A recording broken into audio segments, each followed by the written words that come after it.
Bueno, muy buenas noches a todos. Muy buenas noches a todos. Muchas gracias por acompañarnos en esta actividad. Vamos a continuación a invitar a hacer uso de la palabra al actual secretario general de la Coordinadora de Psicólogos del Uruguay, Magíster Luis Carrizo. Luis, por favor, nos gustaría escucharte. Le recordamos a todos los participantes que por favor mantengan sus micrófonos apagados. El chat está habilitado para todo tipo de consultas. Luis, muchas gracias, te escuchamos. Gracias, Tatiana. Bueno, bienvenidas, bienvenidos a esta nueva actividad de la Coordinadora de Psicólogos del Uruguay a través de la Comisión de Salud Mental. Se trata unas breves palabras para introducir y para agradecer fundamentalmente la presencia de todas y todos quienes nos acompañan desde fuera y nuestras invitadas especiales. Hoy, en el día de hoy, las doctoras María José Bañato y Marcela Llubín, que nos acompañan en el día de hoy, junto con todas nuestras compañeras de la Comisión de Salud Mental. Para nosotros es un honor, un privilegio tener a estas invitadas y al tema que está convocado. El tema es cada vez más actual. El diálogo entre la academia y los desafíos que la realidad a nivel de territorio nos genera es un diálogo cada vez más necesario.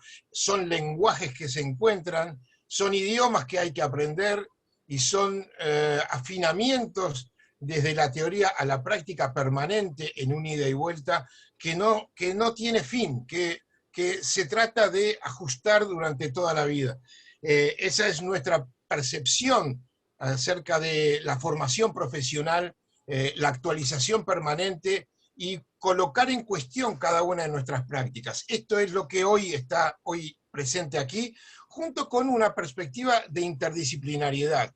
Y acá me quiero detener porque este coloquio es el segundo coloquio de una serie que comenzó el año pasado, cuando frente a determinados impactos, estímulos, realidades que nos golpeó duro con la pandemia en el campo de la salud mental, nos juntamos distintos referentes de disciplinas diversas, pero que todos estamos interesados, involucrados, comprometidos en el bienestar, en la salud, de manera integral, subrayo esa palabra. Y eso significa distintas perspectivas disciplinarias que convergen en la comprensión y en la acción sobre asuntos complejos, multidimensionales, en nuestro país, en la región, en América Latina. Esto es algo que cada día más se vive y se exige. Estamos desafiados a tener puentes de diálogo, puentes de acción, de convergencia, para trabajar sobre políticas en asuntos complejos y sobre asuntos territoriales complejos. De hecho, uno no nace interdisciplinario. Obviamente la formación universitaria tiene que tener esto en cuenta y tiene que insistir en la generación de actitudes abiertas, de espíritu abierto a la escucha de los demás, y no solamente a nivel disciplinario, sino de las comunidades, de la gente de todos los días, de la gente que son finalmente los beneficiarios últimos de nuestras políticas y de nuestras intervenciones técnicas y profesionales. No siempre esa escucha está desarrollada, no siempre esa escucha está practicada, no siempre hay dispositivos, instancias a nivel universitario o extrauniversitario que permitan desarrollar ese fino oído de saber escuchar al otro en su jerga o en su lenguaje o desde su perspectiva, y eso hace a la construcción de una verdad común que permitiera quizás transformar mejor, de manera más eficaz, con mejores destinos, la realidad que nos toca vivir. Entonces, bueno, esta interdisciplinaridad, este diálogo entre disciplinas que también tiene que dejar entrar los saberes populares, las experiencias de vida, la gente que,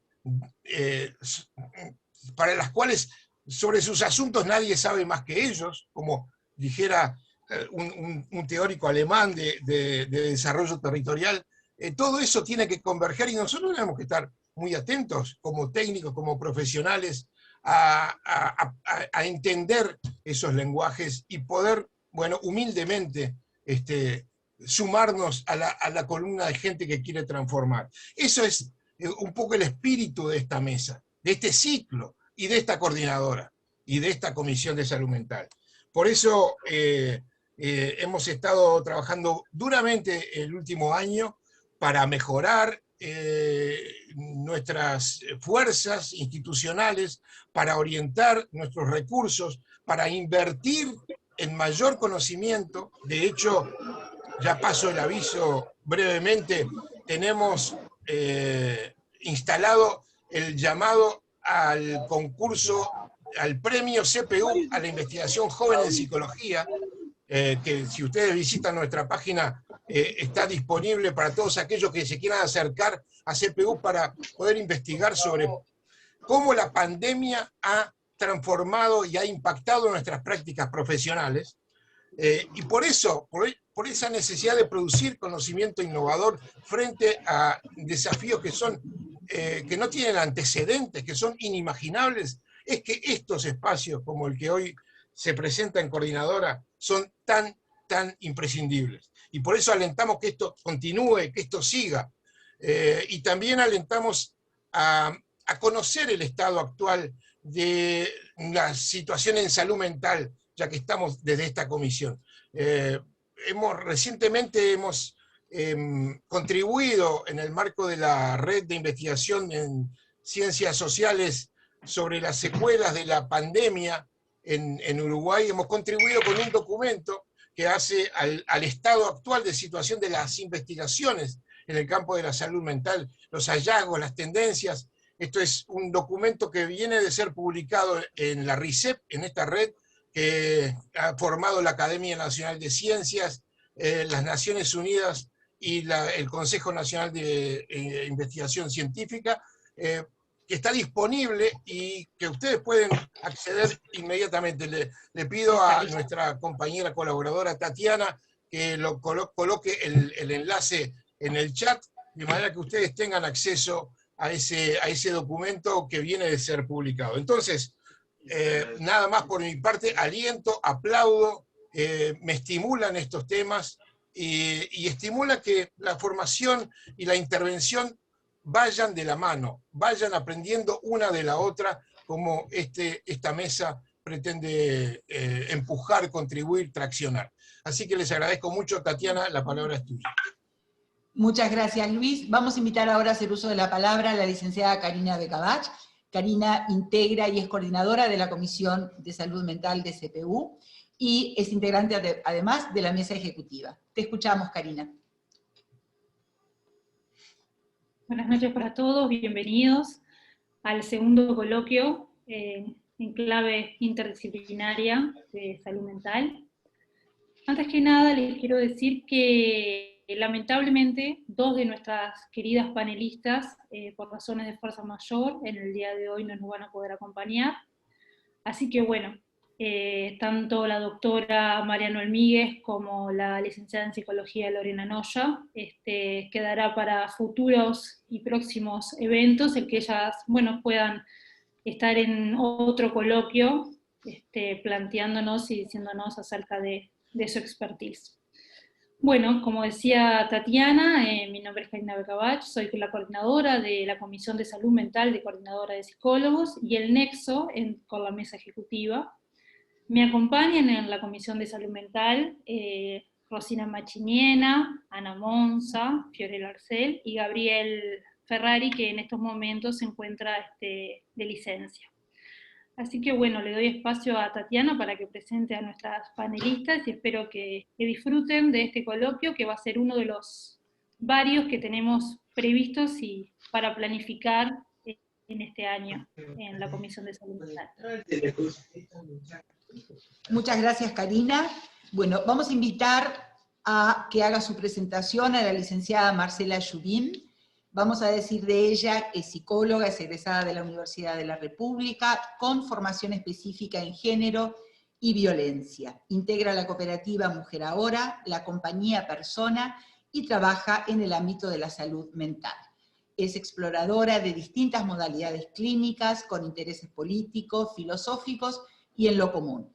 Ha cursado carreras de especialización en psicoanálisis de las configuraciones vinculares y arteterapia en Buenos Aires. Integra también el equipo técnico del programa de residencias y practicantados en el marco de ACE y el convenio con la Facultad de Psicología. Es integrante del equipo de coordinación del Movimiento por las Autonomías, también del dispositivo de integración sociocultural y productivo. Integra también el equipo de salud mental en INVE en La Teja en el marco de la RAP ACE. Ha participado e integrado distintos equipos de orientación metodológica en procesos de planificación con la concepción de la planificación participativa y gestión asociada. Integra el equipo de creación Caja de Herramientas para el abordaje de violencia doméstica. Ha coordinado e integrado equipos docentes para la capacitación en el marco del Estado, dirigido a operadores sociales, personal de la salud y mujeres. Es feminista y habitante del oeste de Montevideo. Marcela, buenas noches, bienvenida.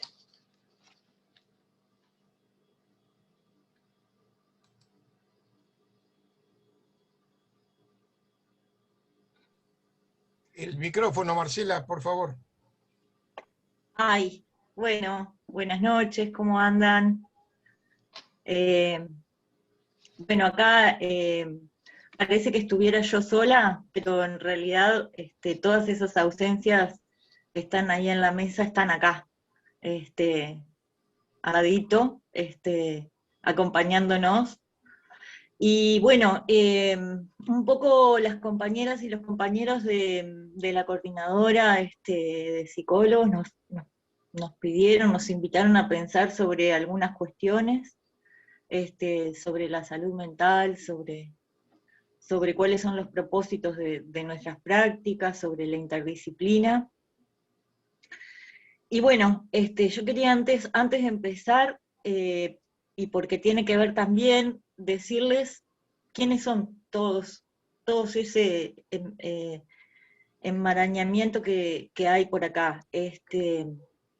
Por supuesto que acá al lado mío está Lore, mi amiga, compañera, que no está, no, claramente, pero está acá conmigo, no está en presencia porque está despidiendo a su papá, que murió en estos días, pero es muy importante poder traerla acá y sentarla después, aunque Luis decía que luego va a venir a charlar con Mariana Mel, me parece que es importante que esté acá, porque en realidad es ella la que ha echado a andar este barco, ¿no? En esta aventura que es Movimientos para las Autonomías. Yo pensé que desde la mesa se iba a presentar la experiencia, o sea, la experiencia en el territorio, y bueno, capaz que ahora entonces, en un ratito, la voy a presentar como más específicamente, también tomando quizá un poquito más de tiempo. Pero bueno, les decía que está Lorena, está también Laura de los Santos, mi querida amiga Laura de los Santos, que también se fue en estos días, y que junto con Anita Letier dimos todos los pasos, esos primeros pasos para entrar en este mundo apasionante de la psicología, y a partir de ahí tuvimos la suerte de compartir mucha vida. Así que también está Laura. Y ahora sí les pido que presten atención a quienes más están, porque está Marcelo Real, que es uno de los compañeros que integra el equipo de ACE, que es psicólogo de territorio, está Paola Hernández, que es médica de familia, está Martín y Sole, que son practicantes y residentes del programa de residencias y practicantados de la Facultad de Psicología en convenio con ACE. Están, por supuesto, que los colectivos que integran Movimientos para las Autonomías, que son El Carancho, Compas y Juntas Podemos. Están Ricardo y Brenda y Mario, de la Organización de Usuarios de la Zona Oeste. Está el equipo de referentes de Punta Yeguas con Rubén, el coordinador del parque, a la cabeza, que nos acompaña en todas las cosas. Está la cooperativa de mantenimiento, que son quienes nos reciben, nos acompañan, nos avisan si vino gente y dónde andamos, y nos mandan mensajes para que nos puedan alcanzar en las caminatas. Están Camilo y Álvaro, que son los guardaparques, Mariana y Wendy de Educación Social, está Clarita, que es la profe de Recreación y Deporte, está Parra de la Escuela de Mar, está todo el espacio de gestión del parque, que es el ámbito en el que se toman las decisiones, está Laurita y Raúl Pitalúa acompañando desde cerca en el área social del PTI, y Guillermo, que es el director, dando siempre para adelante. Está la mesa social con quienes no nos cansamos de pensar y problematizar nuestras prácticas en forma sistemática. Está Claudia, la maestra, están Male y Liber con los estudiantes de educación física, está Mauro, el profe de canto y guitarra, está Carolina, de inclusión digital, están las chiquilinas del vivero, Fran y Flor, está Mariana, Jerónimo, Estefan y Román, que son los ingenieros agrónomos que nos acompañan, está Lore Cabrera haciendo malabares para que entren todos los gurises que hacen las prácticas en Apex en lugares que tengan sentido de estar. Están Pablo y Vanessa acompañando desde nutrición, y las compañeras de trabajo social que acompañan a Juntas Podemos. Están los equipos de salud mental de ACE, y están aquellas compañeras que nos han apoyado desde adentro de la institución, confiando en que es de orden que existan dispositivos sustitutivos a las lógicas de encierro. Y está nuestro querido equipo intersectorial, que está constituido por el APEX, el PTI, el Parque Público de Punta Yeguas, la Organización de Usuarios, la División de Salud de la Intendencia, espacio donde pensamos la salud y producimos la consistencia intersectorial necesaria para que se dé movimientos para las autonomías. Y bueno, si esta parte les aburrió, creo que hay que pensar de vuelta. Esto es la interdisciplina con la que nosotros trabajamos. Este es ese entramado y enmarañamiento que vamos armando, del que ahora charlaremos un poquito más. Y ahora voy a intentar compartirles pantalla, y a ver si puedo acá. Me dicen cualquier cosa, ¿sí?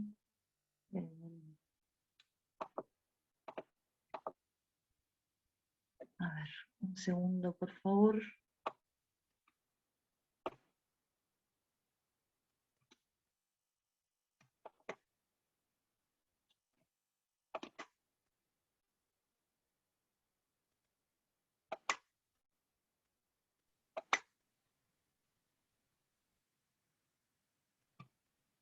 Estoy compartiendo ahí.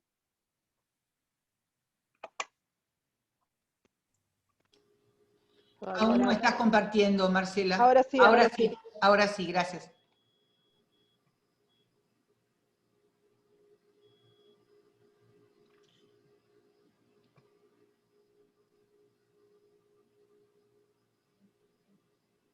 ¿Se escucha?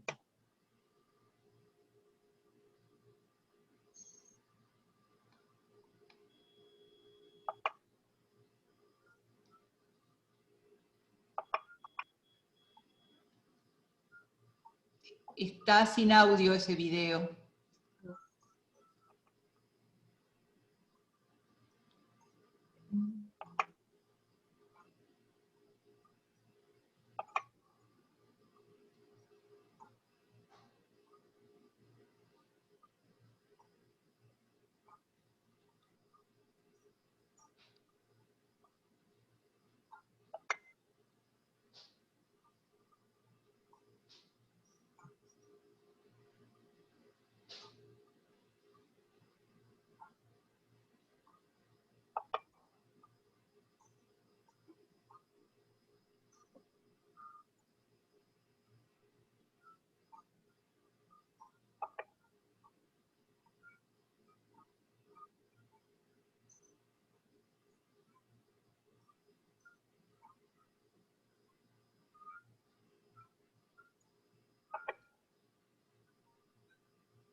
Bueno, ahora lo que voy a hacer es, van a cambiar de pantalla porque me voy a ir a otro dispositivo y voy a apagar ese.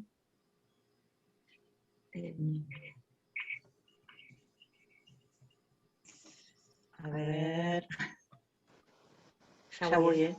Ya voy.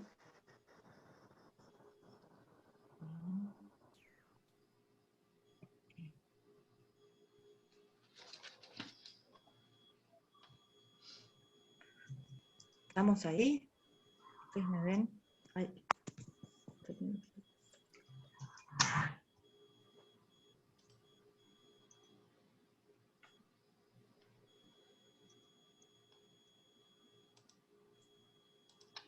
Ahí.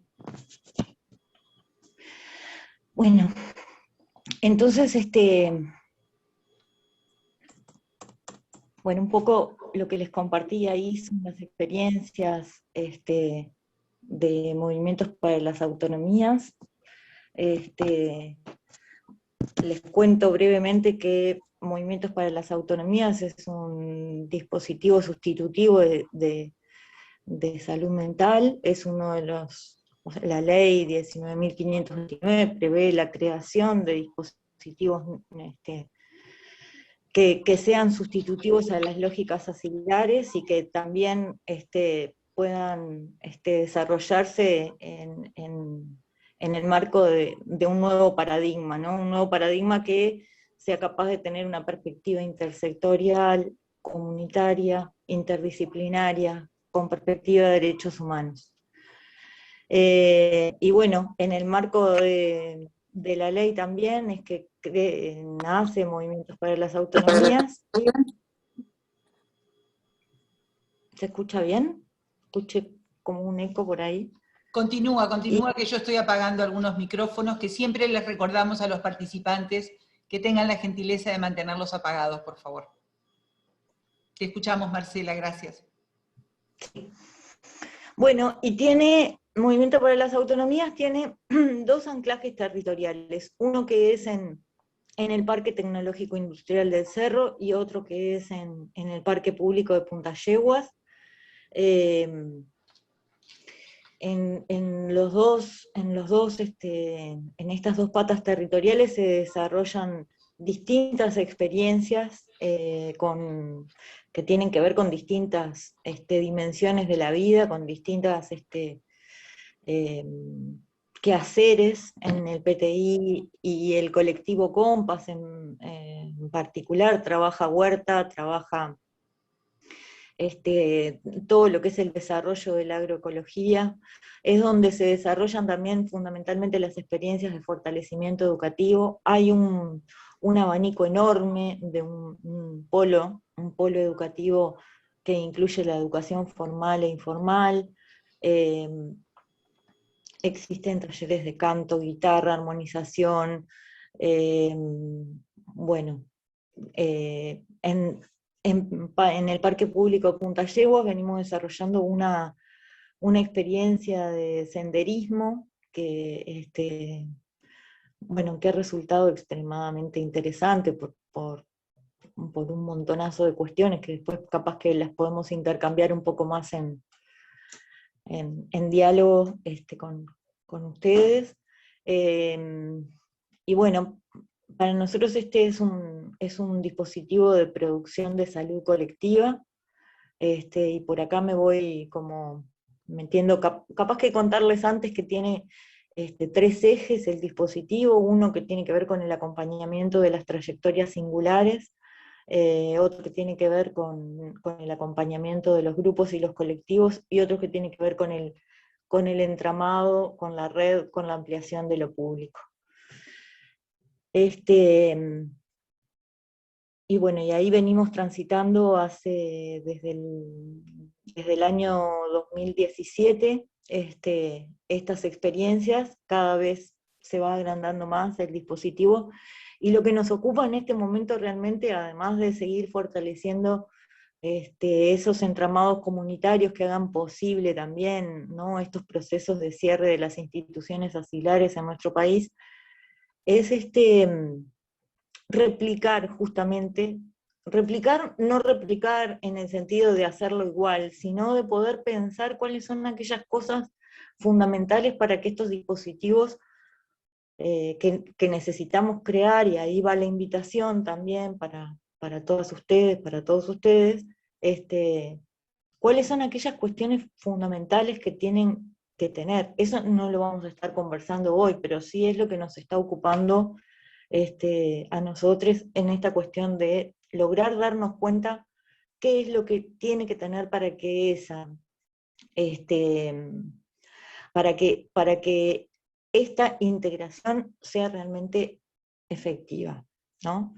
Entonces, bueno, capaz que ahora charlar un poquito sobre las cuestiones que nos propusieron las compañeras y los compañeros conversar, y bueno, capaz que me van ayudando con el tiempo, porque yo ahí me voy a perder seguro.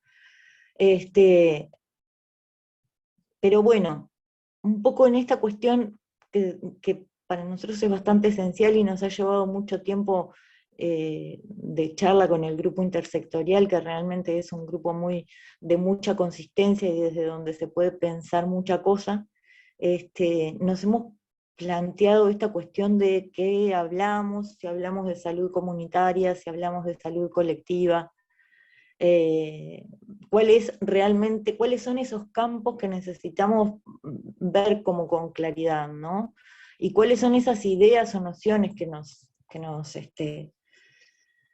provocan el pensamiento. Entonces, bueno, un poco yo pensaba cuando decía esto, cuando nos decían esto, nos preguntaban qué entendemos por salud mental, me preguntaba de qué estábamos hablando, ¿no? Si estábamos hablando de salud integral o de salud mental, ¿no? Y porque, ¿qué nos pasa? Para nosotros no podemos pensar la salud mental como una cosa aparte de la salud, ¿no?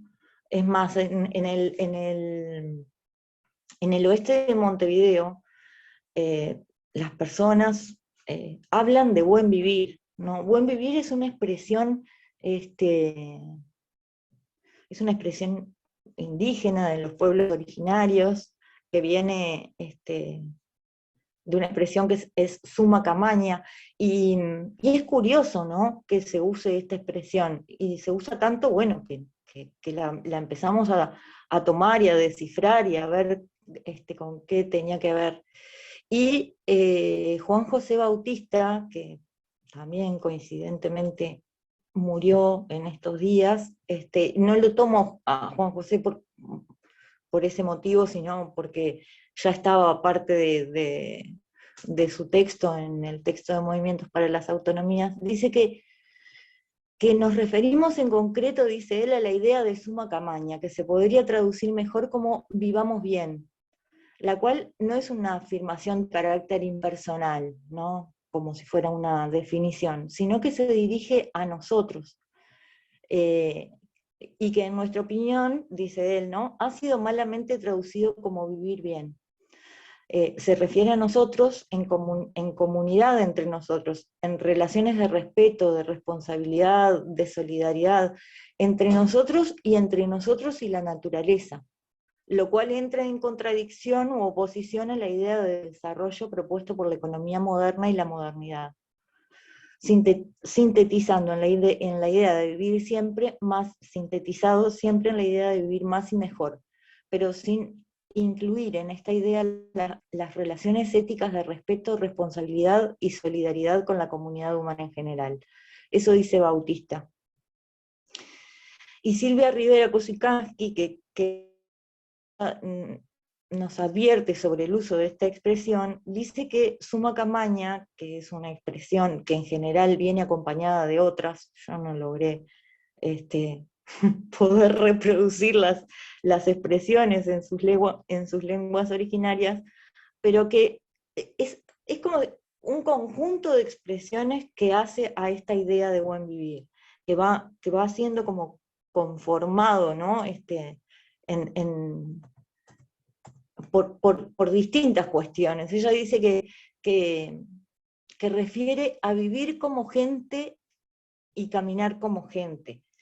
Lo que implica, por ejemplo, escuchar antes de hablar, lo que implica hablar de lo que sabemos y no andar hablando, y refrendar nuestras palabras con los actos, ¿no?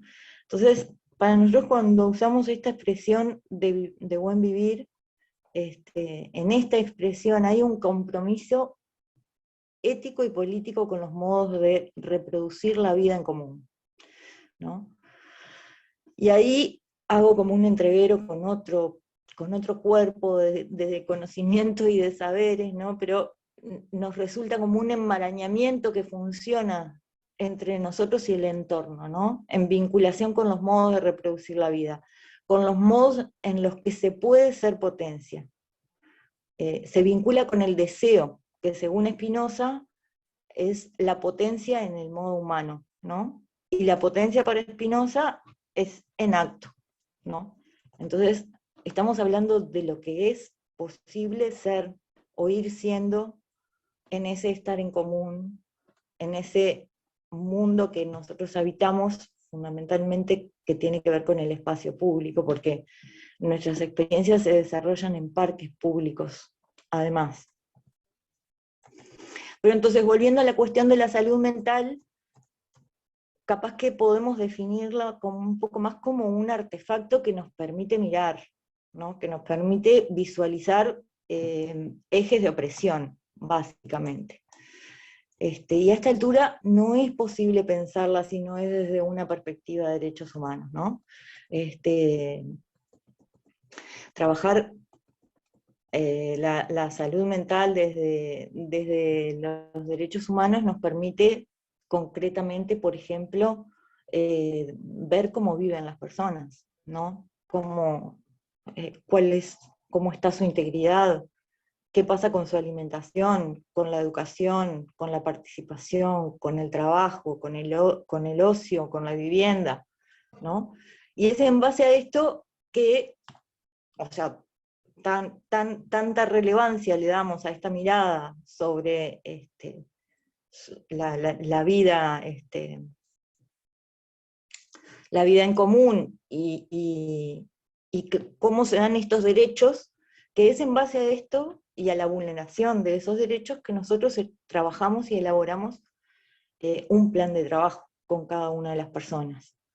Y cuando lo ponemos en diálogo, nace, esto se traduce fundamentalmente en lo que llamamos plan individualizado de tratamiento, ¿no? Que es una de las herramientas más importantes del modelo de recuperación, que es un modelo que hace para trabajar en salud mental, y que tiene un cambio bastante radical con el modelo comunitario con el que trabajaba, que en el modelo comunitario la toma de decisiones está puesta en el equipo de trabajo, y en el modelo de recuperación la toma de decisiones está centrada en la persona. Entonces, cuando nosotros entramos en diálogo con el sistema sanitario y en particular con ACE, porque además trabajamos en ACE, además de trabajar en un equipo de salud mental, trabajamos en dispositivos de integración, estos son lugares que pueden dialogar, donde pueden coexistir todavía las distintas miradas que están conviviendo, ¿no?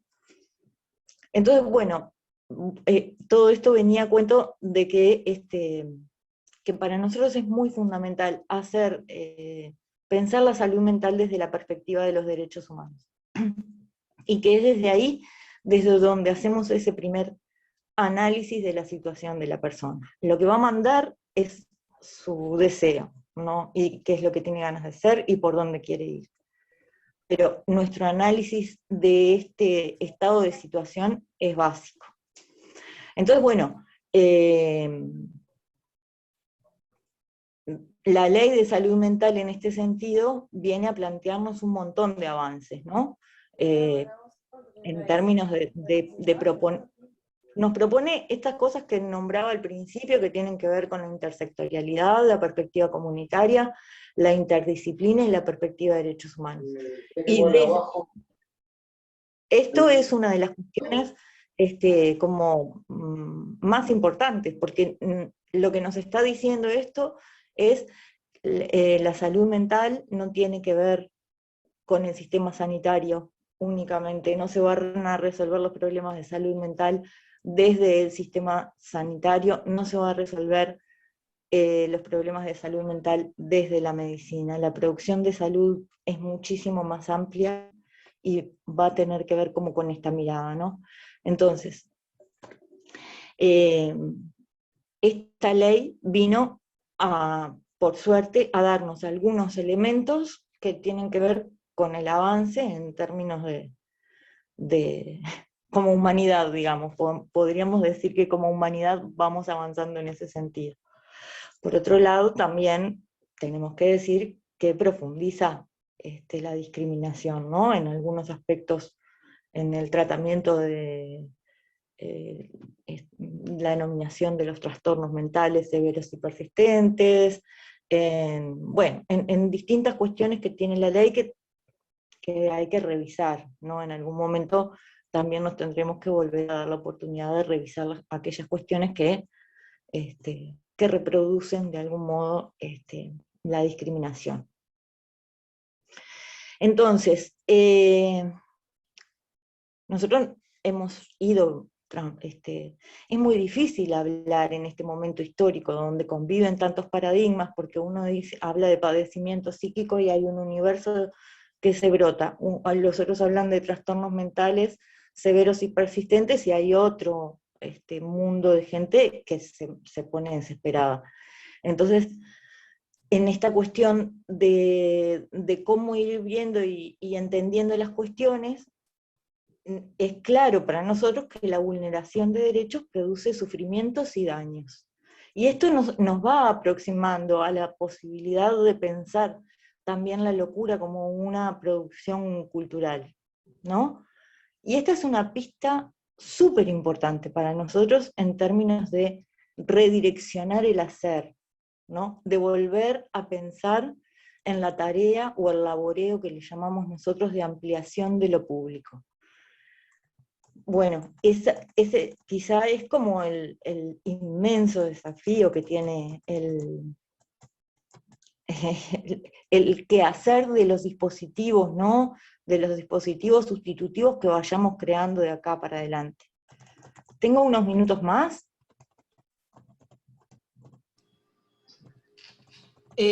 ¿Cómo? Marcela, te proponemos unos 5 minutos y luego alentamos a las preguntas, dejar un espacio de intercambio para los planteos que quieran hacer los participantes, si te parece bien. De 5 a 8 minutos Bárbaro. Estaría bien. Bárbaro, bárbaro. Bueno, entonces, nos preguntaban cuáles serían los objetivos prioritarios de nuestra intervención. Claro, acá lo que les proponemos es pensar esta cuestión de las intervenciones, ¿no? A nosotros nos cuesta mucho cuando estamos en las reuniones de equipo con los compañeros y las compañeras de ACE, y que por suerte tenemos un compañero que tiene una capacidad de esas analíticas como pocas y no se le escapa una. Entonces siempre nos estamos como sacando esas conservas que tenemos adentro propias de otros paradigmas, ¿no? Y de cómo lograr pensar de un modo integral, de un modo rizomático, de un modo que no sea finalmente binario. Y nos damos cuenta que en realidad poco tenemos posibilidad de eso, porque en realidad aprendimos a pensar en esas grillas de inteligibilidad y realmente hay muchas cosas que son muy difíciles de hacer y de visualizar. Entonces, en esta palabra de la intervención, ahí hay como una invitación a pensar esa palabra, ¿no? Entendiendo también que las palabras son máquinas de captura y que a veces nos quedamos como atrapados ahí. Entonces, nosotros no hacemos intervenciones, y entiendo que, o sí, seguramente hagamos y hagamos un montón de intervenciones, pero que no queremos hacer intervenciones. Queremos algo así como de ¿quién somos nosotros para hacer intervenciones finalmente, ¿no? Sino que, bueno, lo que hacemos es hacer con otros, y el propósito de nuestro hacer, ahí sí vuelvo, ¿no? Como a tomar esta pregunta, y podríamos decir que el propósito de nuestro hacer es la producción de autonomía y la ampliación de lo público, ¿no? Esos serían como quizá los dos grandes propósitos que nos planteamos. Y bueno, la idea de autonomía básicamente la tomamos de Castoriadis, y que implica como esta posibilidad de crear otro sí mismo, ¿no? Que sea capaz de poner en cuestión las normas heredadas y de poner en cuestión la institución social. La autonomía es a la vez, y eso lo vamos corroborando día a día, momento a momento, y en cada una de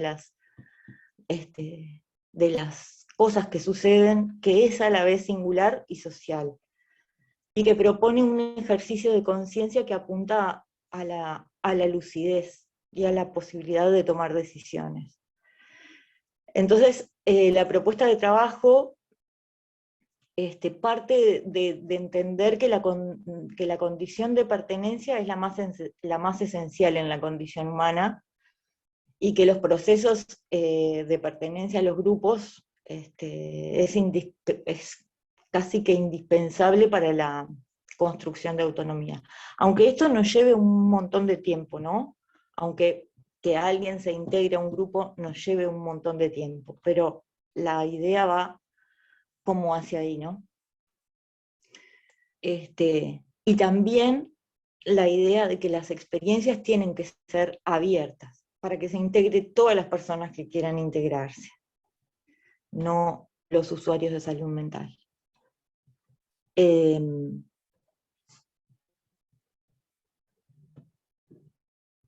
¿No? Entendemos que hoy en día transitamos como un estado de avasallamiento cultural entre el capitalismo, el patriarcado, y hoy podríamos agregarle la pandemia, que producen y han logrado fenómenos de desposesión, de exclusión, de estigmatización, que lleva claramente al aniquilamiento de las personas, de los colectivos, de las comunidades, de los territorios, ¿no?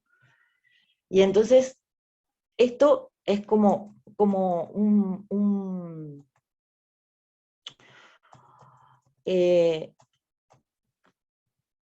encontrarnos en una situación donde lo que es necesario trabajar en la construcción de esa autonomía, para la construcción de la autonomía, son esas relaciones de dependencia que quedan establecidas fuertemente en estas dinámicas de desigualdad y discriminación, ¿no? La que habla lindo de eso es Ana María Fernández, y bueno, hay en un texto de Movimientos para las Autonomías se desarrollan los dispositivos de desigualación, donde lo explica con mucha claridad.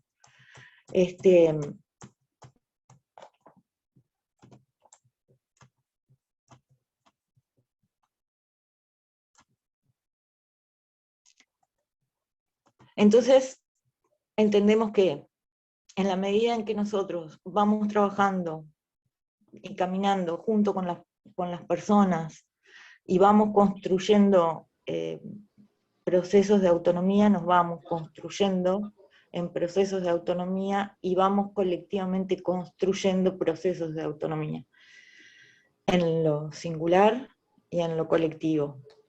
Y entonces ahí es como el punto ese donde empieza, o no sé si hay que poner un punto para empezar o no, pero es ese punto o ese borde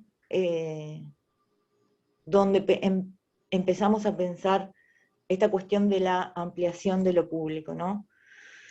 Y o sea, refiere como justamente a poder trabajar ese circuito de retroalimentación mutua, ¿no? Entre la diferencia y la discriminación, reconocerlo, desarmarlo, ¿no? Ver cómo es esa dinámica de poder e ir en dirección a lo público por la diversidad, digamos, a constituir diversidad dentro de lo público, a dejar existir esos distintos modos de reproducir la vida, a sobreponernos a la normalidad, a poder integrar las demasías, ¿no? A poder producir otros relatos. Entonces, es en ese trabajo, en ese descifrar esos mecanismos, hacer lugar a estos modos de existencia, donde está, además, la potencia, y la potencia en lo que vamos produciendo en lo común. Porque cuando pensamos, por ejemplo, en lo ambiental, resulta bastante sencillo poder verlo, ¿no? O sea, no es novedad para nadie, o a nadie le cuesta entender que un ambiente, cuanto mayor diversidad existe, cuanto mayor es su biodiversidad, más rico es, ¿no? Bueno, ahí están, y ahí es donde hay que estar haciendo como ese análisis de por qué la normalidad, ¿no? ¿Por qué tanta normalidad? ¿Cómo hacemos para salirnos del camino ese de la normalidad? Ahí nosotros, hasta entrar a movimientos para las autonomías, para mí era bastante frecuente entre las tareas que yo realizaba en la policlínica, en el equipo de salud mental, trabajar en psicoeducación. Y cuando trabajaba en psicoeducación, lo que hacía era trabajar con las familias y trabajar con las personas pensando su inserción, o pensando su integración, pero desde una perspectiva de la inserción. ¿Qué tenía que hacer la persona para comportarse de una manera donde pudiera efectivamente integrarse, ¿no? ¿Qué era lo que había que hacer para... Y ahora entendemos con claridad. Capaz que a nosotros nos ha llevado tiempo esto, pero entendemos con claridad que no son las personas las que tienen que portarse bien para integrarse, sino que es la comunidad, es la producción de lo común lo que requiere justamente hacer lugar, hacer como si fuera un hueco para que podamos estar todos con todas nuestras diferencias y nuestra diversidad.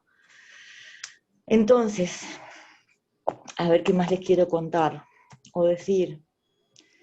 Estamos ya casi en el tiempo, Marcela, si quieres ir redondeando, y más allá que te invitamos a que permanezcas para de repente un espacio final de intercambio. Muchas gracias.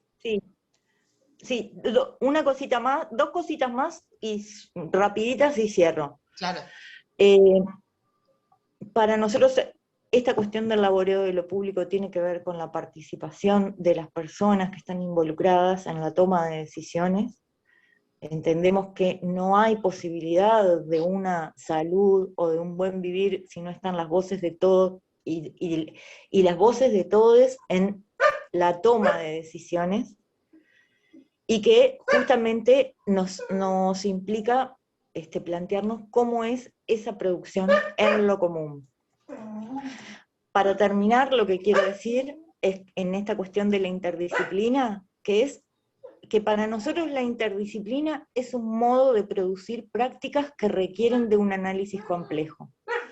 donde quizá lo más importante de todo en esta cuestión es lo afectivo, ¿no?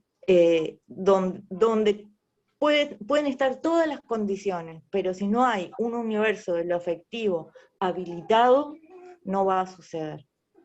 Y por eso hoy les decía que prestaran atención a, a todos aquellos que estaban acá ahora, porque en realidad eso que les conté al inicio de todo es la interdisciplina para nosotros.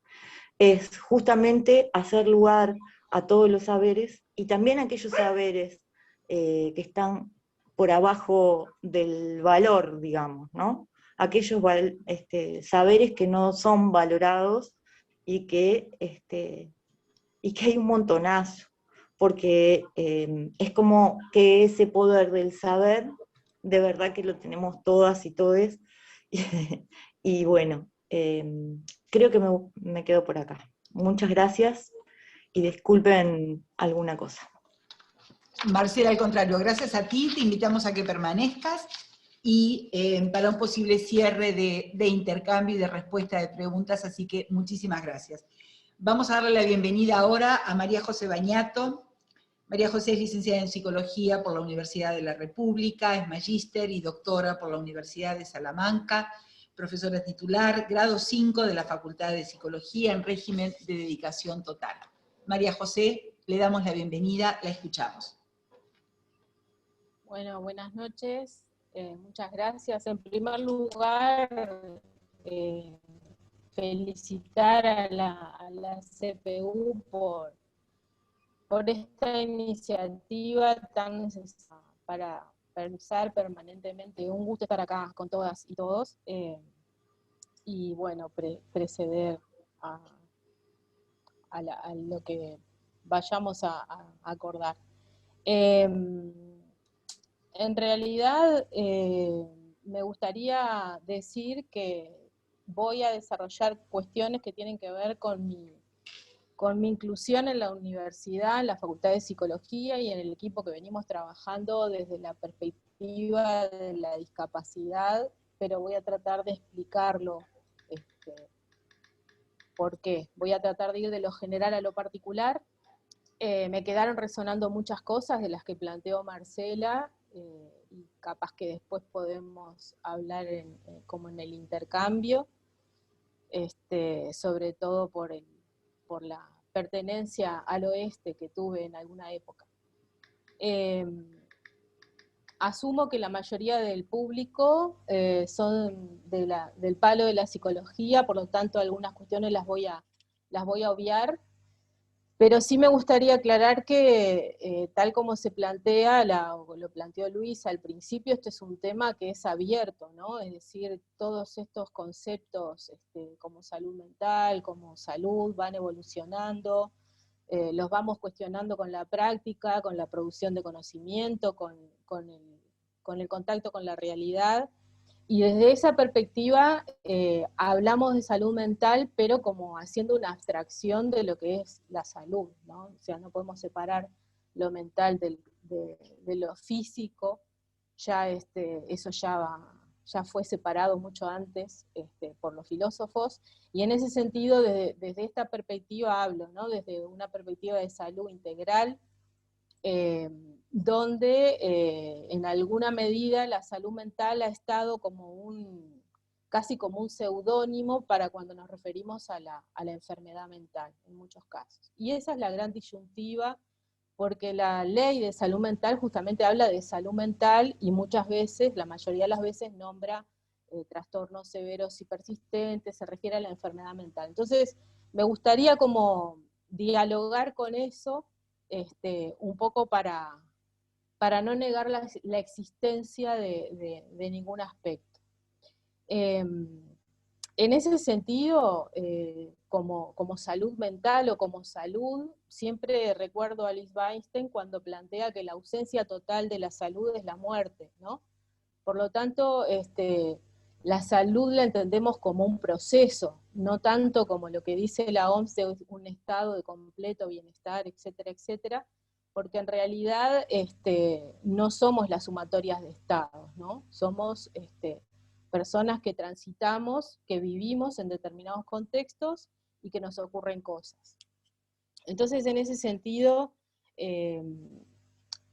yo creo, en lo personal, que así como que la enfermedad o los procesos de enfermar son parte de la salud, y que muchas veces la concepción médica de la enfermedad, digamos que tiñe todo lo que es el concepto de salud. Y no me refiero a una perspectiva médica achacándoselo a los médicos, sino obviamente a un enfoque que también podemos tener los psicólogos en ese sentido.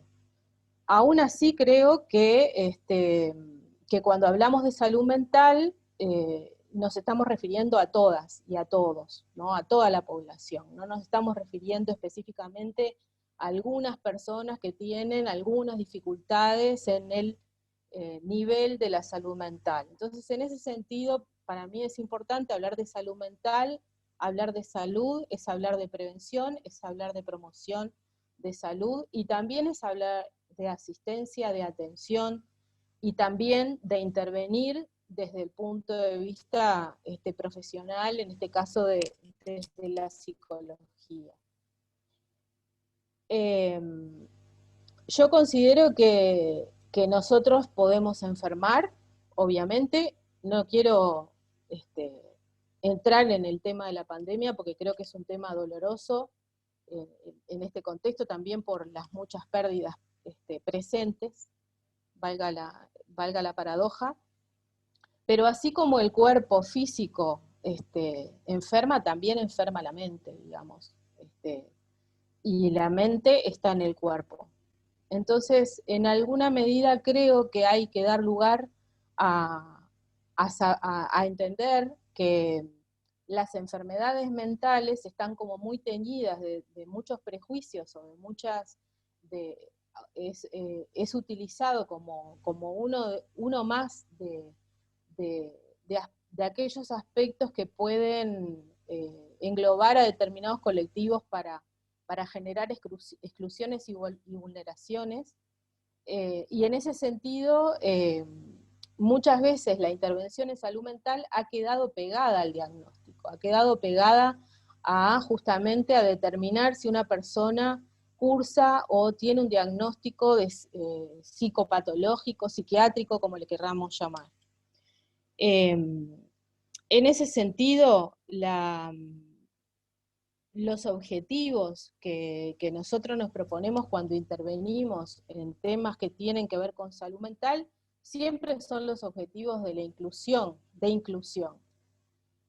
Tomamos el concepto de inclusión desde una perspectiva que también ha ido evolucionando, que no refiere a la integración, ¿no? Integrarse es aquella como condición cuando una persona tiene determinadas dificultades para pertenecer a un colectivo y tiene que hacer todo lo posible para funcionar con ese colectivo. Y eso es lo que en alguna medida llamamos normalidad, ¿no? Una normalidad que no reconoce las diversidades, que no reconoce las diferencias, una normalidad que en definitiva no existe, lo más común es lo diverso, pero en alguna medida se ha asociado por estas cuestiones del control social, de que todos tenemos determinadas características que representan la salud, que representa el buen desarrollo, que representa lo deseable, y eso niega las diferencias sociales, niega los contextos, niega las singularidades. Entonces, en ese sentido, la inclusión como concepto novedoso lo que plantea justamente lo contrario, es decir, bueno, en realidad, si todos somos diversos, no hay que parecerse a nadie para integrar nada, sino que es el entorno o es el contexto el que tiene que en alguna medida permitir que todas las personas participemos en los mismos ámbitos, en igualdad de condiciones que la comunidad en la que pertenece, de acuerdo a su edad, de acuerdo a su naturaleza. Entonces, en ese sentido, ¿por qué nosotros planteamos que que el concepto de la discapacidad nos es útil como herramienta o como instrumento para pensar las posibles intervenciones. Precisamente porque también el concepto de discapacidad ha evolucionado, lo que antes se proponía como discapacidad, aquella situación de una persona que a partir de tener un déficit, ¿no? Que puede ser entendido como algo que le falta, que le falla o que tienen menos, ¿no? Como puede ser de repente a nivel físico, una lesión medular que no le permite caminar, o a nivel mental, una esquizofrenia que no le permite integrarse. Desde esa perspectiva antigua, la discapacidad planteaba que, bueno, es la persona la que tiene que rehabilitarse, y para acceder a eso tiene que pasar por un proceso con determinados técnicos, especialistas, que van a optimizar su funcionalidad, su funcionamiento, para que rinda de la mejor forma posible en lo que le toque, en trabajar, en estudiar, etc. Ya hace más de 20 años que ese concepto cambió, que en realidad transformó un paradigma, sin embargo, seguimos utilizando o conviviendo con un paradigma antiguo porque en alguna medida seguimos llamando a las personas discapacitadas, ¿no? El nuevo paradigma lo que plantea es que la discapacidad se produce en la relación negativa que se da entre el contexto donde vive la persona y su condición de salud. Es decir, que no achaca a la persona la discapacidad, sino que es básicamente el contexto que en alguna medida vulnera la posibilidad de esa persona de incluirse y de intervenir socialmente, acceder a los bienes, a los servicios, porque muchas veces nosotros pensamos la inclusión exclusivamente desde un punto de vista educativo o laboral, que no es menor, porque es el eje de acuerdo a la edad de la vida de una persona, ¿no? En los años de la infancia o en la adolescencia, la importancia de acceder a la educación, en la edad adulta, la importancia de acceder al trabajo, pero en definitiva de lo que estamos hablando es de que las personas puedan vivir, ¿no? Solo se trata de vivir. Entonces, en ese sentido, ¿por qué el concepto de discapacidad nos permite relacionarnos distinto con las temáticas vinculadas a la salud mental? Porque precisamente nos hace ver esto, que en alguna medida también es parte de lo, por lo menos yo lo viví así, como de lo que plantea Marcela, que en alguna medida es ese contexto el que está limitando a la persona a no participar, ¿no? En el caso de las personas que están vinculadas con temáticas relativas a la salud mental o que han tenido algún diagnóstico, en general, más allá de las limitaciones que pueda tener la propia persona por sus características personales, valga la redundancia, en general hay mucho del contexto social en cuanto al estigma que representa las patologías o los diagnósticos psiquiátricos, que hacen que no se les permita, en alguna medida, reconocer su diversidad o reconocer las posibilidades de la persona. En este sentido, trabajar desde esta percepción o desde este enfoque nos da la posibilidad de mirar no solamente lo que le pasa a la persona en sus aspectos limitantes, ¿no?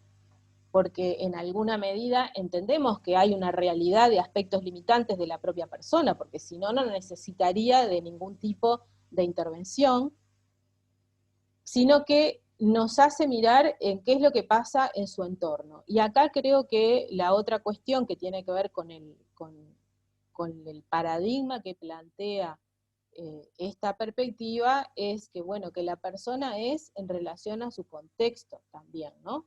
Que es en relación a su contexto micro, como es su familia, su entorno más directo, pero también es en su contexto barrial, comunitario, es en su contexto de posibilidades personales, familiares, de recursos a los que accede, de las oportunidades que tiene. Entonces, en ese sentido, todo lo que hace al contexto tiene que ver con una responsabilidad más social que individual.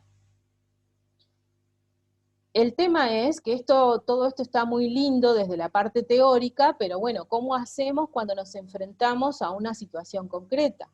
¿No? Porque a las personas que transitan esa situación, y es muy importante trabajar sobre que esa persona pueda reconocer sus derechos, reclamar por sus derechos, ¿no? Y eso es un capital importante lo que han hecho los movimientos sociales en relación a las conquistas y las garantías de los derechos.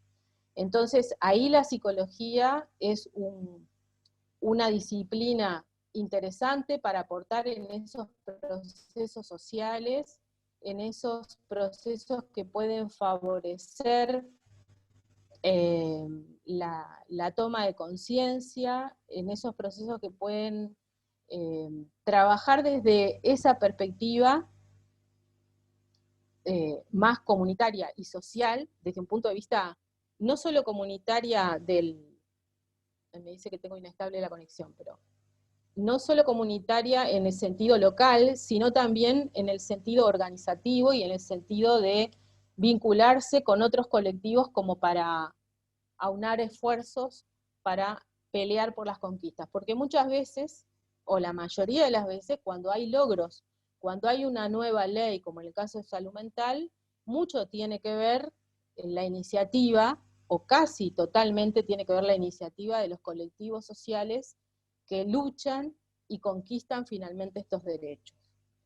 El tema es que muchas veces los profesionales no nos ayornamos rápidamente, o como decimos, tenemos una formación que nos preparamos como en otros contextos o con otros paradigmas, y en ese sentido también los profesionales somos responsables de los cambios que se pueden producir o no. Es decir, hay ahí un componente importante de que si la persona o los colectivos ganan en derechos, ganan en reconocimiento, hay un marco organizacional de la salud, de lo social, que enuncia esos derechos.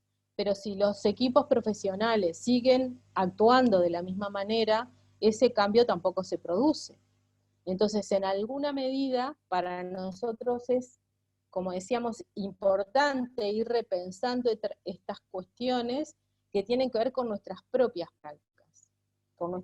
prácticas que cada vez más, y como decía Luis al principio, uno no nace interdisciplinario, nuestra formación no es interdisciplinaria, si bien la universidad está dando pasos para eso y está generando dispositivos, lo cierto es que nos seguimos formando disciplinariamente, y es recién en las prácticas, cuando tomamos contacto con la realidad, que podemos tomar contacto también con otras disciplinas, con las que muchas veces discutimos más que confluimos, pero en alguna medida eso hace bueno, ¿cuál es el enfoque del profesional para poder intervenir en esos espacios o en esos ámbitos que requieren de una mirada interdisciplinaria?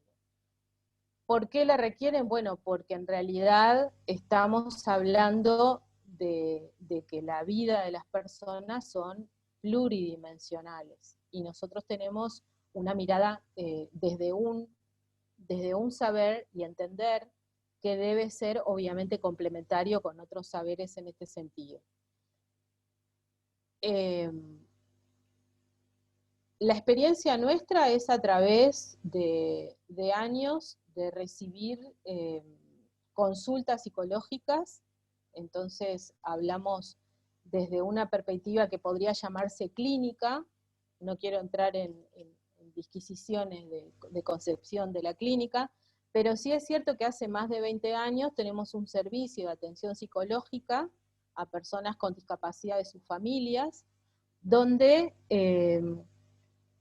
precisamente la mayor incidencia de demanda de consulta tiene que ver con problemáticas vinculadas a la salud mental, problemáticas vinculadas a tener hijos o hijas con discapacidad y a cómo han sido dados esos diagnósticos y cómo se enfrentan, cuál es el mensaje que se da cuando se da un diagnóstico, y a su vez a personas que, bueno, adultas ya, que también consultan con sus propios diagnósticos. ¿Por qué hablo del diagnóstico? Porque nosotros reivindicamos el diagnóstico en un sentido de establecer cuál es la situación de la persona. Si el diagnóstico es para etiquetar a la persona, ese diagnóstico lo que hace es reforzar el estigma social. Sin embargo, si nosotros utilizamos el diagnóstico para tener un elemento de la realidad, de un funcionamiento en determinado momento de la vida de esa persona, eso nos lleva a integrar ese diagnóstico en la vida de esa persona. Entonces, en alguna medida, el modelo que implica, o el enfoque, o el trabajo desde el cual nosotros partimos, es precisamente del modelo centrado en la persona. Es decir, la persona es la que vive esa situación, es la que más conoce de su situación, y es la que más conoce qué limitaciones tiene. En ese sentido, nosotros podemos quedarnos con trabajar sobre lo que a nivel de su, digamos, desde su subjetividad implica para esa persona lo que vive, y la persona en general viene a buscar una respuesta para resolver o para curar esa situación. Ese puede ser un enfoque psicoterapéutico, donde se trabaja en forma individual con los procesos de la persona, procesos internos, procesos subjetivos, o podemos tener un enfoque que vaya más en la línea de esto que creemos. Es decir, bueno, esto que le pasa a la persona no le pasa solo a ella, le está pasando en un contexto. Y en ese sentido, redimensionar la problemática a justamente cuáles son aquellas limitaciones o aquellas barreras que tiene esa situación para poder incluirse socialmente. Porque este es el objetivo último. Es decir, nadie sabe el bien del otro, ¿no? Nadie sabe qué es lo mejor para el otro, partimos de esa base. Pero sí, como psicólogas, como psicólogos, podemos acompañar ese proceso para que la persona pueda tomar esas decisiones. Entonces, en ese sentido, el paradigma del que nosotros planteamos en el tema de la discapacidad, cuando vamos a valorar esa situación, nos ayuda a ver que tenemos como varios niveles que tenemos que conocer de esa situación. Un primer nivel tiene que ver justamente con su capacidad cognitiva, ¿no? ¿Cuál es su grado de comprensión acerca de lo que le está pasando? Tiene que ver con su salud en general, en los otros aspectos, porque no es lo mismo una persona que tenga un diagnóstico de esquizofrenia y además tenga otra problemática de salud, por ejemplo. Su contexto familiar, no es lo mismo una persona sola que no tenga recursos, que está en situación de calle, a una persona que vive en una familia que tiene determinadas posibilidades económicas, pero a su vez dentro de esa familia tenemos que saber si esa familia es barrera o facilitador de esa persona para la inclusión. Tenemos que saber qué lugar ocupa esa persona en la familia, qué capacidad de interacción tiene esa persona con su familia y con su contexto. Y a su vez tenemos que saber cuál es el contexto real de esa persona. Y acá me refiero a los aspectos económicos, a los aspectos sociales, a los aspectos culturales. A partir de eso, tratar de definir qué necesidades de apoyo requiere esa persona para lograr o para avanzar en un proceso de autonomía. Entonces, para nosotros es bien útil cambiar el chip para, en lugar de pensar cuál es el déficit que tiene esa persona, por qué esa persona no puede mantener de repente un trabajo porque de repente no sostiene una jornada laboral completa, porque esa persona no puede incluirse porque tiene un mal relacionamiento. En realidad lo que tenemos que poder determinar es qué apoyos requiere para que esa persona pueda incluirse en determinado trabajo, poniendo el trabajo como un ejemplo. Entonces cambiamos la perspectiva de enfocarnos en el déficit de la persona, en el diagnóstico. Ahí el diagnóstico es relevante, pero no es el foco, sino que el foco pasa a ser, bueno, cuáles son las barreras que tiene, pero también cuáles son los facilitadores que tiene. Y en cada una de las dimensiones puede haber barreras y puede haber facilitadores. En la familia puede haber barreras, pero también puede haber facilitadores. En la familia puede haber integrantes que sean una barrera e integrantes que sean facilitadores. En su barrio puede haber barreras o puede haber facilitadores. Es la propia persona que tiene que identificar cuáles son esas barreras y cuáles son esos facilitadores. Y en alguna medida lo que tenemos que poder establecer es, bueno, es acordar con esa persona, con la persona usuaria en este caso, cuál es el proceso que quiere transitar para lograr los fines que se propone, que en este caso estamos hablando de la inclusión social. Lo estoy diciendo muy general porque entendemos que estamos hablando de la diversidad de situaciones, ¿no? Estamos hablando de diversidades de contexto, estamos hablando de contextos extremos donde las personas pueden vivir en situación de calle, pueden estar en refugios, pueden vivir en contextos de familias muy organizadas, con todos los recursos económicos. Sin embargo, en cada caso, lo que sí podemos encontrar es que es viable que las personas puedan identificar fortalezas, puedan identificar capacidades y que podamos identificar apoyos. Esos apoyos, además de los naturales con los que contamos a los recursos profesionales, los apoyos profesionales. Y ahí viene el tema de la interdisciplina también, ¿no?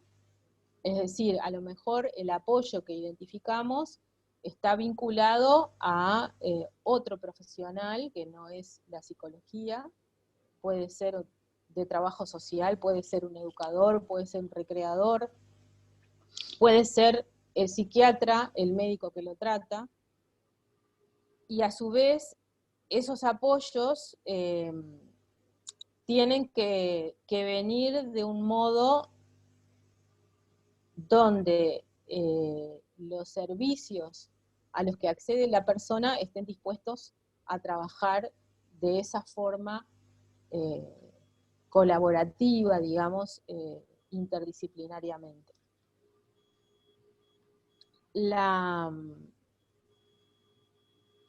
La interdisciplina es como fundamental, pero yo diría que la interinstitucionalidad juega un rol también muy importante, porque si nosotros estamos hablando de inclusión, la inclusión se produce en los contextos, y en esos contextos están las instituciones, ¿no? Y en esas instituciones estamos hablando del sector salud, del sector educación, de vivienda, de recreación, de espacios culturales, y en definitiva, si esos espacios transversalmente no pueden mirar la temática de la salud mental del mismo modo en que estamos queriendo que se vea a través de la nueva ley de salud mental, probablemente por más que hagamos, por más que se desinstitucionalicen a las personas, esas personas van a quedar en otro espacio segregado, aunque no sea un espacio asilar. Vamos a invitarla a María José, 2 minutos finales para algunos temas fundamentales, más allá de la amplitud del tema, y luego generar, sí, un rato y un espacio de intercambio. Bien, como síntesis en 2 minutos que no sé hacer, creo que lo fundamental acá es el cambio de perspectiva de los profesionales, en este caso de los psicólogos, en el tratamiento de lo que es la salud mental. Que la salud mental históricamente estaba cristalizada, o está, porque sigue estando cristalizada en los diagnósticos, y eso ha llevado a polarizarnos, a que lo negativo es el diagnóstico. Sin embargo, lo que yo pienso, lo que pensamos en el equipo, es que el diagnóstico es un componente más necesario, porque es algo que le sucede a la persona, pero no puede ser la finalidad, sino que es a partir de ese diagnóstico que se trabaja, pero integrándolo sin que sea el foco. El foco siempre es la inclusión, la perspectiva de derechos humanos para bajar la tierra tiene que ser una perspectiva que la tenga el profesional, y en ese sentido que respete el conocimiento, los intereses, los deseos de la persona, para lograr esa inclusión que para nosotros es valorada, y que para también las personas que padecen la exclusión también. Básicamente, eliminar las barreras sociales va a ser lo que permita la inclusión total. Para eso falta mucho. Bueno, muchas gracias. Vamos a invitar ahora a las integrantes de la Comisión de Salud Mental de CPU, que estaban trabajando con algunos planteos que habíamos recibido a través del chat.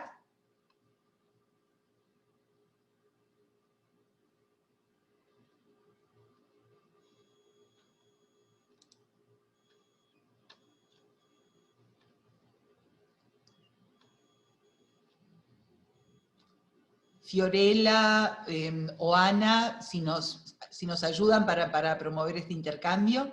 Habían algunas preguntas luego de la exposición de Marcela.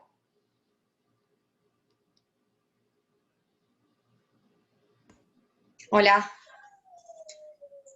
Bien, ahí teníamos, sí, en cuanto a esto, unas preguntas para Marcela, sobre todo vinculadas con 2 de los elementos que se mencionaron, y que tiene que ver con el poder explayarse sobre el diálogo entre los vínculos estatales y el sector sanitario.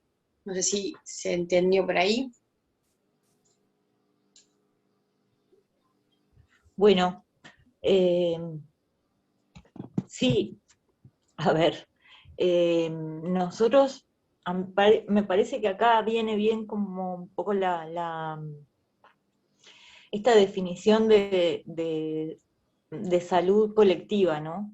Que es como esta idea de que tenemos que poder trabajar en forma intersectorial entre los distintos sectores, y que muchas veces, por supuesto, que tienen que ver con el Estado y la sociedad civil, las organizaciones comunitarias y las personas, ¿no? nosotros trabajamos muy intensamente en interinstitucionalidad, en intersectorialidad, como les contaba así al principio, participamos fuertemente de algunos ámbitos que se instauran en el oeste. Uno es la mesa social del PTI, que es donde trabajamos básicamente a nivel de equipos, que son los equipos que llevan adelante las políticas sociales en el territorio, en cómo trabajar en forma conjunta con las personas que habitan el territorio, cómo salir cómo desegmentar de alguna manera, ¿no? O sea, trabajamos intentando no trabajar con los adictos por una parte, con los locos por otra parte, con las madres jóvenes por otra parte, no, sino poder inventar y diseñar prácticas que nos permitan trabajar entre todas y todos, como después nos sucede en la vida, ¿no? O sea, que estamos en relación.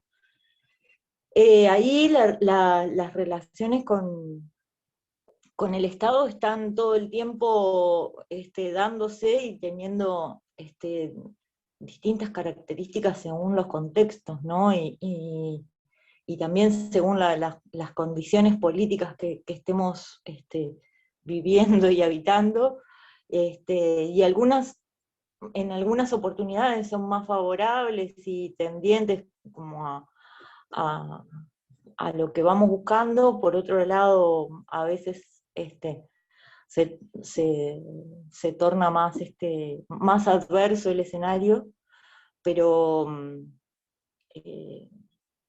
bueno, la cuestión es poder generar espacios básicamente políticos donde se toman decisiones en forma conjunta y se establecen caminos a recorrer, ¿no? Decía que integramos la mesa social del PTI, y ahí o sea, ahí están todas las instituciones, la mesa local de salud mental, el espacio de gestión del parque público de Punta Yeguas. El parque público de Punta Yeguas tiene una particularidad, que es un parque que se gestiona en forma conjunta entre la Intendencia de Montevideo, porque el parque es un parque público, la Intendencia de Montevideo y todos los actores que estén involucrados, que sean necesarios o que estén interesados en el desarrollo del parque a partir de un plan de manejo. Y las decisiones se toman en una instancia mensual de plenario, y esas son las decisiones que van marcando el rumbo del parque. Y finalmente también trabajamos en el grupo intersectorial, que es como esa consistencia intersectorial que nos permite ir definiendo estrategias en esta cuestión de la producción de salud. Y ahí en ese grupo fuertemente está la universidad con el APEX, que es el programa de extensión en el territorio, la organización de usuarios, el PTI, el Parque Público de Punta Yeguas y Movimientos para las Autonomías y su conformación también con ACE, ¿no? Entonces, bueno, esos diálogos están siempre están continuamente, y son trabajosos porque tomar decisiones entre todos no es sencillo, se avanza, se retrocede. Hay veces que hay que andar más invisible que otras, y otras que hay que salir con bombos y platillos, y bueno, son diálogos que requieren de un laboreo, ¿no? Por ahí yo leía algo del milagro, de que en el oeste ocurren milagros. Sí, ocurren milagros, pero además de eso ocurre mucho trabajo, ¿no? Mucho trabajo que implica esto de estar y tomar decisiones. Bien, gracias. Por ahí en las dos exposiciones estaba esta parte de la formación y ¿no? de dónde se mira, de dónde se posiciona. Y María José también traía esto por un lado, después de formarse, y sobre todo los psicólogos partiendo acá de esta mesa, que había como que repensar la formación, la intervención, y también hay una pregunta respecto a eso, que tiene que ver con el papel que juegan los psicólogos y las psicólogas en la construcción de políticas públicas para contribuir a eliminar esas barreras sociales que se mencionaron. Bueno, si me preguntan por los psicólogos, creo que somos relevantes para todo. Pero hablando en serio, digamos que creo que la psicología en este contexto va a aportar justamente a la comprensión y a la modificación de este punto de vista que trata de integrar la psicología como disciplina de la salud, pero también como disciplina social, porque lo que hacemos con estos temas es quebrar temáticas que fueron históricamente de un dominio disciplinar biomédico, ¿no? De un modelo hegemónico, y en alguna medida la psicología parada desde otro lugar puede aportar a la comprensión de que se trata de una temática que no está exclusivamente vinculada al sector salud, y que en alguna medida las políticas públicas, que a veces las vemos muy lejanas, porque no corren como en el ámbito de lo macrosocial, no somos conscientes de que la definición de las políticas impactan directamente en la vida de las personas. Entonces, siempre pensamos que justamente cuando pensamos la situación de una persona en particular, si no tenemos en cuenta el contexto, ese contexto está influenciado por las políticas públicas, porque son las políticas de salud, son las políticas laborales, son las políticas educativas, donde las personas luego tienen que incluirse, son las políticas de los espacios públicos. Entonces, si esos ámbitos que se ven como alejados de esa persona o de esos colectivos que tienen el derecho a incluirse, no pueden verse que en realidad van a poder hacerlo en la medida que las políticas públicas también lo favorezcan, porque si no es una contradicción y estaríamos cayendo en el paradigma de que es la persona la que tiene que hacer el esfuerzo por integrarse, por incluirse a las políticas públicas, a la educación, al trabajo, a la salud, a la vivienda. Entonces, en ese sentido yo creo que la psicología, como en realidad la interdisciplina, acá me parece que es más importante pensar en clave de interdisciplina por la problemática y no en clave disciplinar, porque sí que podemos aportar en ese sentido, pero lo importante es la concepción que llevamos. Después, obviamente que tenemos nuestro rol específico frente a la atención, ¿no? A la atención de las personas y a la atención de la salud mental. Pero en el ámbito de las políticas públicas yo creo que tiene que ser una mirada interdisciplinaria y transversal, tomando conciencia de que los contextos políticos inciden en la vida cotidiana y que si unas políticas están con una perspectiva asistencialista, las personas nunca van a estar incluidas en ningún lado. Van a estar rodando siempre en un mismo circuito, pero nunca se les va a permitir desarrollarse en la medida en que las demás personas se desarrollan. Entonces creo que la relevancia pasa por identificar cuáles son las barreras que impiden la diversidad en las escuelas, en los liceos, en las universidades, pero también en el acceso a la salud, ¿no? por ahí, porque para hacerlo breve. No sé si contesté la pregunta.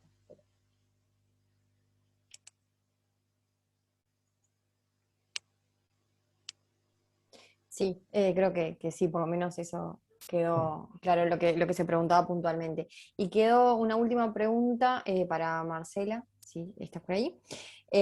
Con relación a lo que mencionaste de una experiencia que estaban desarrollando de senderismo, y la pregunta consistía en, bueno, en eso, en cómo hace parte del senderismo a esto de los modos de vida que venías desarrollando.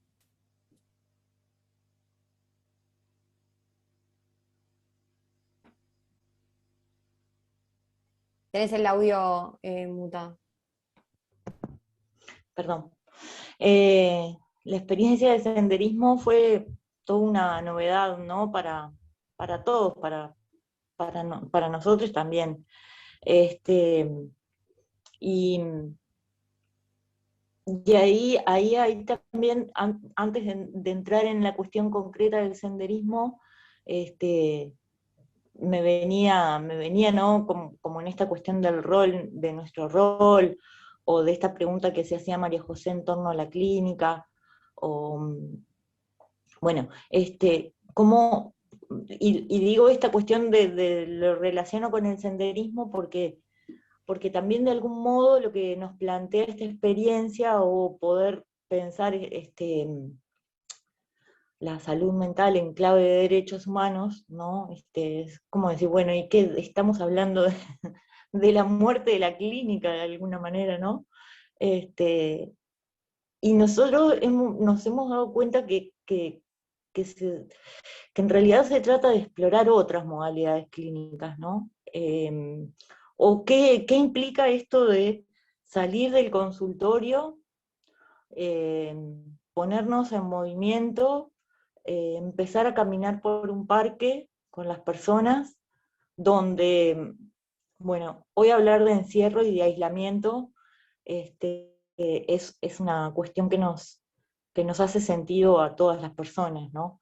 Pero antes de marzo del 20, a nosotros veníamos trabajando como muy, muy fuertemente en esta posibilidad como de ampliar la experiencia vital, ¿no? De algunas personas con las que íbamos tomando contacto, en el sentido del aislamiento justamente, ¿no? Y de cómo esta estigmatización de la que hablaba María José toma fuerza, ¿no? Y en muchas oportunidades lo que termina sucediendo es que las personas terminan aisladas, ¿no? Entonces son procesos muy largos que transitamos quizá antes de llegar al parque, en los equipos de salud mental, por ejemplo, haciendo como un puente hasta poder llegar, ya sea porque no sabe, porque no puede, porque no se maneja en la vida, ¿no? Esta cuestión de tomarse un ómnibus, de bajarse en tal lado, cuestiones muy básicas y elementales pero bueno, lo que sucede cuando empezamos a hacer esta experiencia de senderismo es que un montón de gente diversa, muchas personas que portan diagnósticos de esquizofrenia, por ejemplo, hacen esta experiencia de senderismo, y vecinos de Santa Catalina, es el barrio que está al lado del parque, o gente que se entera por otros lados de la experiencia y viene a caminar. Lo que hacemos es caminar el parque hacemos unas caminatas largas de entre 3 y 4 kilómetros 2 veces por semana, y ahí vamos recorriendo senderos que se abren, y mucha naturaleza con la que vamos tomando contacto. Vamos tomando contacto con la playa, con el monte, con la duna, con la cañada, con el agua de la cañada, y ahí vamos conociendo, vamos ampliando esa experiencia. Me acuerdo Me acuerdo una muchacha que había estado 9 años sin salir de su cuarto, y que había terminado en CTI por esta misma cuestión, ¿no? En su proceso de recuperación tenía grandes dificultades para moverse, para mover su cuerpo, y decidió transitar la experiencia de senderismo. Y justo ese día había una compañera botánica que nos acompañaba y nos mostraba 2 gramíneas que uno las miraba a simple vista y eran exactamente iguales. Pero cuando las tocaba, unas pinchaban mucho y otras eran completamente flexibles, ¿no? Y yo imaginaba esas manos, ¿no? Que estaban experimentando esa diferencia tan fuerte de la naturaleza, y cómo, bueno, esto es como un ejemplo. El grupo se llama Carancho, porque fue la primer cosa, digamos, que observamos en el parque, ¿no? Ese cuerpo de ese ave que es majestuoso, que es tan grande, que vuela como en círculos acompañando, ¿no? El caminar, y que va marcando de alguna manera, ¿no? Un rumbo. Es como que aparecen guías, aparecen intereses, aparecen... y yo creo que ahí es donde está la vida, ¿no? O sea, cuando a alguien se le activa algo y puede mirar, donde hay un encantamiento de esa nada que se venía habitando, ¿no? Donde los colores, los olores, las conversaciones, el ritmo del caminar van generando experiencia, ¿no? Van produciendo sensaciones, van produciendo el compartir con otro, va produciendo afectividad, se festejan los cumpleaños, se toca la guitarra, cantamos, nos encargamos de cosas importantes, y hoy en día el Carancho es quizá uno de los actores que más sabe del parque, sabe dónde están los problemas con claridad. Es un actor relevante, es un actor al que el resto de los actores vienen a pedir opinión, ¿no? Es un colectivo que se ha identificado con esto de ser senderistas. Entonces ya no somos más usuarios de salud mental, somos senderistas. De hecho estamos proponiendo ahora presentar en los proyectos de CESEAM cuestiones que tienen que ver con el equipamiento, ¿no? Porque el Carancho dice, no se suspende por lluvia. Entonces ahí vimos que había algo de la práctica que iba más allá del clima, ¿no? Y cómo, bueno, obviamente, tampoco todos tenemos acceso a un equipo de lluvia o a cosas como para poder hacerlo de forma segura.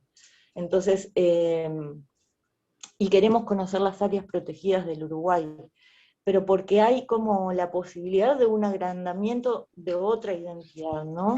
También en esto de ser senderista. Cuando vamos ahí, yo qué sé, es como que los humores se disipan y quedan colgados del árbol, ¿no? Y esta posibilidad de ir haciéndolo entre todas y todos, esta autonomía que va tomando el grupo, estos grupos que se van formando para caminar y que unos caminan a un ritmo y otros a otro. Bueno, creo que por ahí tiene que ver la experiencia del senderismo con la vida. Marcela, muchas gracias. Bueno, seguramente van a continuar apareciendo los deseos de intercambios, y de hecho nos van a quedar algunas consultas. Agradecerles a todos, obviamente tanto a María José como a Marcela, bueno, obviamente a la comisión, invitarlos a mantenerse en contacto para poder acompañarnos en las próximas actividades, siempre en el marco de estos coloquios. Muchas gracias a todos. Recuerden que en breve, seguramente la semana próxima, va a estar disponible la versión grabada. Le agradecemos además a las panelistas que nos autorizaron, y les vamos a hacer recordar a todos que van a poder, bueno, volver a revisarlas y compartirlas. Les damos las buenas noches a todos. Muchas gracias. Buenas noches. Gracias. Muchísimas gracias por la invitación. Un abrazo a cada uno. Gracias por estar. Gracias a todos y a todas. Muchas gracias, muy buena actividad. Chao, gracias.